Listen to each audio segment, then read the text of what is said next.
Stand point उसी जगह में खड़े हैं। मैंने पहले से कह दिया, जहां जहां हम चुनाव लड़ने के लिए कैंडिडेट खड़ा करेंगे उस जगह अगर वाम कांग्रेस सीट नहीं दिया तो बाकी जगह वाम कांग्रेस को हम सपोर्ट करेंगे। हमने हमारा लिस्ट दे दिया 70 या 80 सीट।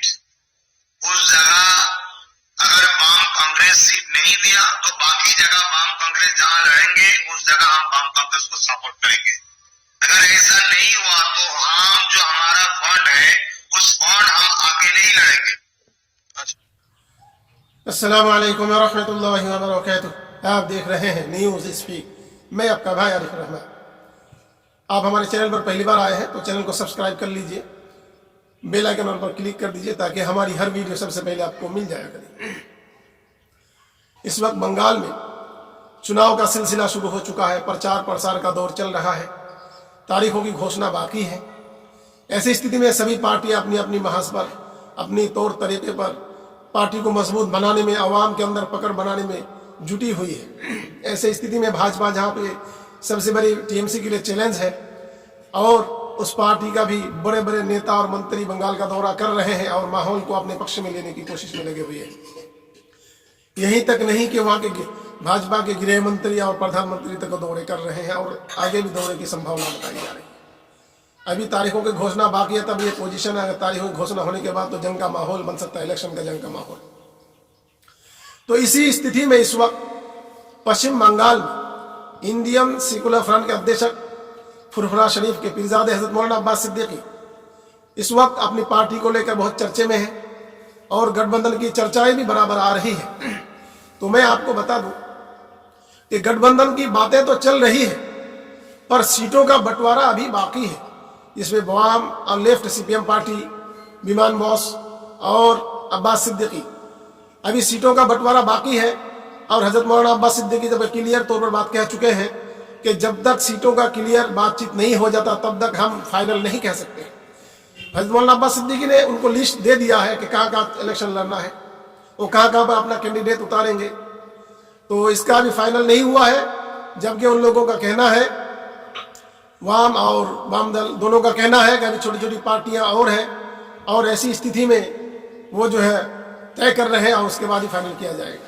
बड़ा सम्मेलन किया जाएगा, उसी में इसको डिक्लेयर किया जाएगा। तो इस वक्त बंगाल में जहां पर फुरफुरा शरीफ से टीएमसी के सुप्रीमो ममता दीदी के ताल्लुकात खराब हो गए थे, पर ताल्लुकात अभी अच्छे बताए जा रहे हैं और अभी ताल्लुकात अच्छे हो गए हैं। तो फुरफुरा शरीफ है कहां पर, चलते हैं। फुरफुरा शरीफ कोलकाता हुगली के जंगीपुर में है और वहां पर 1946 और 1947 के दरमियान का है जो, और यहाँ के जो है पीर हजरत मौलाना अबू बकर सिद्दीक साहब मरहूम थे और उनकी बहुत पकड़ है और लोगों की अकीदत रही है।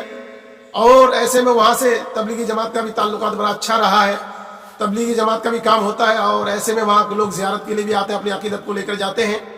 तो जिसमें हिंदू, आदिवासी, मुस्लिम तो है ही, पिछड़ी जाति, अन्य जातियाँ और भी हैं जो वहाँ पर अकीदत रखते हैं और वो जाना आना करते हैं। ऐसा स्थिति में हजरत मौलाना अब्बास सिद्दीकी के सभी अवाम के अंदर मकबूलियत है, लगभग सभी लोग इनको चाहते हैं। मुसलमानों के अलावा आदिवासी, हिंदू, पिछड़ी जाति सभी लोग इनको चाहते हैं और इनके अंदर वो जातिवाद और अन्य जो अफवाहें होती है उनके साथ नहीं है। हर एक के साथ इंसानियत का जो माहौल होना चाहिए, इंसानियत का जो बर्ताव होना चाहिए, जो इस्लाम का संदेश है, इस्लाम जो कहता है उसी को फॉलो करते चलते हैं, जिससे इनके साथ किसी नफरत या अन्य और कोई भड़काऊ भाषण नहीं देते और ना बात करते हैं। सभी को साथ लेकर सबका दुख दर्द समझते हैं, सबके साथ मोहब्बत भाईचारगी का पैगाम देते हैं, जिसके सभी लोग उन्हें पसंद भी करते हैं। और उनके प्रोग्राम में जन सैलाब का भीड़ इकट्ठा होना एक बहुत बड़ी अन्य सरकारों की सिर दर्द बना हुआ है, जो इस बात का संदेश है कि वो उनके सपोर्ट में बहुत सारे लोग हैं। तो ऐसी स्थिति में उनको नकारा नहीं जा सकता। जबकि अन्य लोगों का कहना है कि बंगाल में अगर भाजपा सरकार आती है तो उनके लिए सरदर्द का बाइस होगा। मगर एक बात मैं आपको खुले तौर पर कह दूं, भाजपा चाहे कितनी भी कोशिश कर ले बंगाल में उसकी सरकार नहीं बन सकती। जैसा कि मैंने कल कहा था, इसमें अक्सरियत जो लिखे पढ़े लोग हैं, जो शिक्षित लोग हैं, भाजपा को कतई पसंद नहीं करते। अगर हद से ज्यादा सीटें भी इनको मिल जाती है जो 75 से 80 सीटों पर सिमट जाएगी और टीएमसी फिर से दोबारा सरकार बहाल करेगी और अच्छे बहुमत के साथ सरकार गठन होगा और इसमें सपोर्ट और गठबंधन भी होने की संभावना है। सबसे पहले तो इस शंका को दूर कर दीजिए कि भाजपा बंगाल में नहीं आ रही। ऐसी स्थिति में टीएमसी दोबारा सरकार बहाल करेगी और टीएमसी की अच्छी पकड़ है। और इसके साथ ये खबरें आ रही है कि टीएमसी के सुप्रीमो ममता दीदी की ताल्लुकात जो अब्बास सिद्दीकी के साथ बिगड़ गए थे फिर दोबारा बहाल किया गया है और इस वक्त ताल्लुकात अच्छे हैं। तो जो लोग गलतफहमी में मुब्तला है, और चाहे वो वाम हो या लेफ्ट पार्टी हो, वाम फ्रंट हो या लेफ्ट पार्टियां हो, कि उनके ताल्लुकात जब तक सीटों का सही बंटवारा नहीं होता है तो वो उनके साथ गठबंधन में शरीक नहीं है। इस बात को क्लियर आप सुन सकते हैं। ऐसे स्थिति में जरूरत पड़ी तो अब्बास सिद्दीकी टीएमसी को भी गठबंधन में शुमार कर सकते हैं, उनके साथ जा सकते हैं। और एक बात को वो पहले से भी वाज़ेह कर चुके हैं कि ऑल इंडिया मजलिस इत्तेहादुल मुस्लिमीन उनके साथ है, उनको साथ लेकर ही गठबंधन हो सकता है, वरना फिर अवैसी के साथ ही गठबंधन होगा। क्योंकि वो बंगाल में शांत और अमन चाहते हैं, इससे मुसलमानों का वोट बंटवारा ना हो। जो अब तक 70 सालों से मुसलमानों के वोटों को अपनी बाप की जागीर समझने वाले और 420 जमहूरियत के दावा करने वाले, जमहूरियत के नाम पर लोगों मुसलमानों को धोखा देने वाले, आदिवासी पिछड़ी जातियों को धोखा देने वाले पार्टी वाले और नेता होशियार हो जाइए कि आप मुसलमान जान चुके हैं, ये आपके बहकावे में कभी कतई भी नहीं आएंगे। तो इस वक्त इस बात की तो गलतफहमी आप दूर कर लीजिए कि जो अन्य दल जमहूरियत के नाम पर लोगों को ठगा करते थे, उनकी ठग की ठगी दुकान अब बंद हो चुका है। ठगी लाइसेंस उसके पास जरूर रहा होगा, जो मुसलमानों का वोट लेने के बाद फिर इलेक्शन में दोबारा शक्ल दिखाते थे और मुस्लिम लोग उनके धोखे में आ जाते थे। वो दौर खत्म हो गया, जिल्ली हुक्मरानों का दौर खत्म हो गया। जो जिल्ली हुक्मरान है मुसलमानों को धोखा देते आ रहे थे, अब उनको अपने दुकान बंद करने की नौबत आ गई है। इसलिए वो कभी भी कहीं भी भड़काऊ भाषण देते हैं। ऐसे में गुजरात के विभिन्न जगहों में कांग्रेस के विभिन्न नेता मुसलमानों के खिलाफ बयानबाजियां कर रहे हैं, जहां पर गुजरात में इस वक्त ऑल इंडिया मजलिस इत्तेहादुल मुस्लिमीन जो इलेक्शन लड़ रही है और उनको फुल बहुमत के साथ जीत हासिल होगी, इसकी संभावना पूरी तरह से बताई जा रही है। और वहां पर कांग्रेस का सफाया होता भी देख रहा है, क्योंकि कांग्रेस की दोगली पॉलिसी अब मुसलमान उसके बहकाव में आने वाले नहीं है। इससे जो सबसे ज्यादा नुकसान है वो कांग्रेस को है, क्योंकि मुसलमानों का वोट लेकर ही वो राजनीति करती थी। मुसलमानों का वोट लेना, फिर उसको मरवाना, काटना, फसाद लगाना कांग्रेस की नीति रही है। सर पे पानी डालो और नीचे जड़ को काट कर फेंक दो, यही नीति रही है कांग्रेस की। ऐसे में कांग्रेस के नेता अहमदाबाद, गुजरात में और गुजरात के दीगर जगहों में सम्मेलन में इस बात का भाषण दे चुका है कि अल्लाह अकबर का नारा जो फितना है और दंगा नारा है, लोग पसंद नहीं करते और कहते हैं टोपी दाढ़ी वालों से भरोसा मत करो, उन पर भरोसा मत रखो, उन पर कोई उम्मीद मत रखो। जबकि भारत में सबसे ज्यादा भरोसेमंद और भरोसा वाले इंसान माना जाता, टोपी दाढ़ी वालों पर ही भरोसा किया जाता है। और हिंदुस्तान की आजादी में भी टोपी दाढ़ी वालों का ही और मुसलमानों का ही अहम किरदार रहा है। जबकि आजादी भी टोपी दाढ़ी वालों के बगैर मुमकिन नहीं थी, वो मुमकिन हुआ। तो इस वक्त भी जिल्ली हुक्मरानों के भी उखाड़ कर फेंकने का ये टोपी दाढ़ी वाले ही सामने आएंगे और मजबूत होकर डट जाएंगे तो ही मुमकिन है, और आम इंसान की बस की बात नहीं है।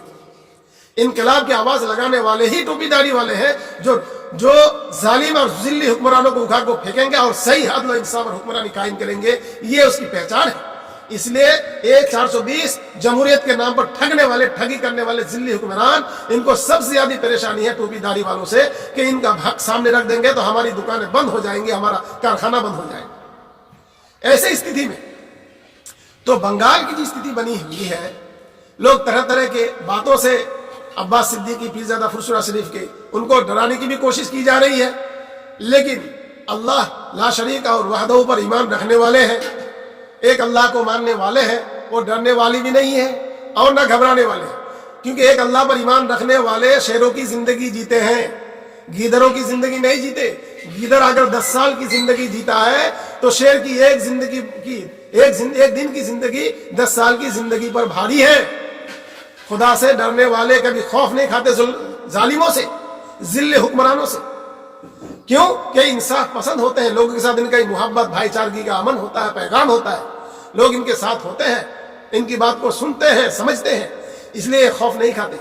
और जो गीदर की सियासत करने वाले जिल्ले हुक्मरान, उसको तो खौफ है कि उसका दुकान ही बंद हो जाएगा, इस बात को तो कान खोलकर सुन लो, भाजपा बंगाल में नहीं आ रही है, उसका दुकान बंद होगा और बहुत ज्यादा वोटों के साथ, तादाद के साथ टीएमसी गठबंधन के साथ हो या अपने बलबूते पर हो, टीएमसी सरकार दोबारा बहाल बंगाल में जरूर होगी। इस बात को तो आप कान खोलकर सो अपने दिमाग में बिठा लो, दिलो दिमाग में बिठा लो, क्योंकि टीएमसी ने जो भी थोड़ा बहुत काम किया है अच्छे लेवल पे किया है, और जो अधूरे हैं इनके सत्ता पे बहाल होते ही उसको भी लागू किया जाएगा, वो काम भी पूरा होगा। और अब्बास सिद्दीकी वो दिन दूर नहीं जो ममता के साथ होंगे, और अवैसी तो हमेशा ममता के साथ ही रहेंगे क्योंकि भाजपा को सपोर्ट करेंगे नहीं। वाम और कांग्रेस पर तो भरोसा रहा नहीं है, कभी भी भाजपा की तरफ भी जा सकते हैं। इस ऐसी स्थिति में इलेक्शन होने के बाद भी आपको देखने को मिल सकता है कि गठबंधन में टूट पैदा हो जाएगा और कुछ लोग टीएमसी में चले जाएंगे, कुछ लोग भाजपा में चले जाएंगे, पर सरकार टीएमसी की बहाल होगी, क्योंकि ऑल इंडिया मजलिस इत्तेहादुल मुस्लिमीन अपनी मजबूत पकड़ और आवाम के अंदर पकड़ की वजह से ही पूरे भारत में छाया जा रहा है, और अपनी खूबियों की वजह से छाया जा रहा है। इंसाफ पसंद होने के साथ साथ सबको, हिंदू मुस्लिम आदिवासी पिछड़ी जाति सभी को साथ लेकर चलने की ताकत भी रखता है और सबके साथ इंसाफ करने की भी ताकत रखता है, इसलिए लोग इन्हें हिंदू मुस्लिम सभी पसंद करते हैं। जैसे कि मैंने कल आपको एक हिंदू नेत्री का भाषण सुनाया था, ऐसे ही मैं आपको इस वक्त गुजरात के हुक्मरान जब नरेंद्र मोदी की हुकूमत थी उस वक्त के क्या क्या मुसलमानों के साथ, पिछड़ी जाति आदिवासियों के साथ क्या सलूक किया गया था, इसको सामने रखेंगे हम। अब शुरू में उस वीडियो को देखेंगे, उसके बाद हमारी बातों को जरूर सुनिएगा। मैं गलत कहां पर हूं, अब हमें गलत साबित नहीं कर सकते। इसलिए मैं कहता हूं कि पूरे भारत में इस वक्त सच्चे और अच्छे लीडरों की क़यादत की जरूरत है, और मुसलमानों से तो हमारी अपील है, और जो देशभक्त हिंदू और आदिवासी पिछड़ी जाति है उनसे भी हमारी निवेदन है विशेषकर कि आप इस वक्त उन लोगों का साथ न दें जो देश को बेचकर निजीकरण कर रहे हैं। अरे बरसों का बनाया हुआ भारत आज चंद कोड़ियों में बेचा जा रहा है, दौलत को इकट्ठा किया जा रहा है। तो ऐसे पार्टियों से किनारा कशी की जाए और मजलिस को सपोर्ट किया जाए, मजलिस को मजबूत किया जाए, और पश्चिम बंगाल में आईएसएफ और मजलिस को मजबूत किया जाए, और हिंदू लोग और जो लोग टीएमसी से जुड़े हुए हैं टीएमसी को मजबूत किया जाए। ऐसी स्थिति में जब तीनों पार्टी एक साथ गठबंधन होकर आएगी और सरकार गठन हो जाएगा तो अन्य पार्टियों के 420 जमहूरियत के नाम पर ठगी करने वालों के दुकान बंद हो जाएगा, उनके मुंह पर तमाचा पड़ेगा, तमाचा। इसकी जरूरत है इस वक्त भारत में, और एक नया बंगाल बनाने का ये मौका है। ऐसे मौका को ना खोकर इसको बेहतर स्थिति में, बेहतर स्टेज में खड़ा कर दिया जाए ताकि बंगाल की स्थिति अच्छे से अच्छा बना रहे। चैनल को सब्सक्राइब कर लीजिए, लाइक शेयर भी कर दीजिए, और कमेंट में अपनी राय जरूर दीजिए। हमारे साथ जुड़े रहे आप ताज़ा अपडेट के साथ। अस्सलाम वालेकुम व रहमतुल्लाहि व बरकातुहू।